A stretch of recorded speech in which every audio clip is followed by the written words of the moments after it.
In the town of Athy, one Jeremy Lanigan battered away till he hadn't a pound. His father died and made him a man again, left him a farm and 10 acres of ground. He gave a grand party for friends and relations who didn't forget him when come to the wall. And if you but listen, I'll make your eyes glisten of the rows and the ructions of Lanigan's ball.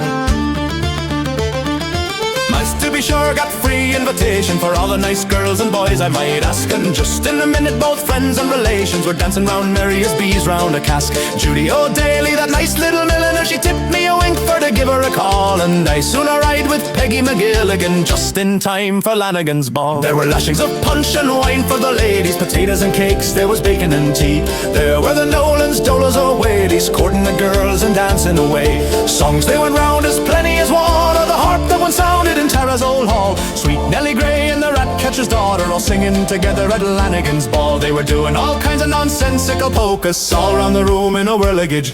Julia and I, we banished their nonsense and tipped them the twist of a reel and a jig. Ochmavro, now the girls got all mad at me, danced till you think the ceiling would fall. For I spent 3 weeks at Brooks Academy, learning new steps for Lanigan's ball. 3 long weeks I spent up in Dublin, 3 long weeks to learn nothing at all. 3 long weeks I spent up in Dublin, learning new steps for Lanigan's ball. She stepped out and I stepped in again, I stepped out and she stepped in again. She stepped out and I stepped in again, learning new steps for Lanigan's ball.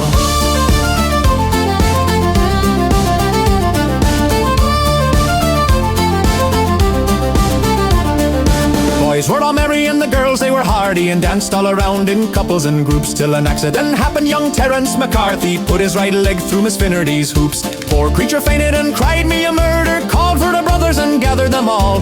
Carmody swore that he'd go no further till he had satisfaction at Lanigan's ball. In the midst of the row Miss Kerrigan fainted, her cheeks at the same time as red as a rose. Some of the lads declared she was painted, she took a small drop too much I suppose. Her sweetheart Ned Morgan, so powerful and able, when he saw his fair Colleen stretched out by the wall, tore the left leg from under the table and smashed all the shanies at Lanigan's ball. Boys, oh boys, 'twas then there were unctions, myself got a lick from big fella Muckshoe. I soon replied to his introduction and kicked up a terrible hullabaloo. Old Casey the piper was near being strangled, they squeezed up his pipes, bellows, chanters and all. The girls in their ribbons they got all entangled, and that put an end to Lanigan's ball.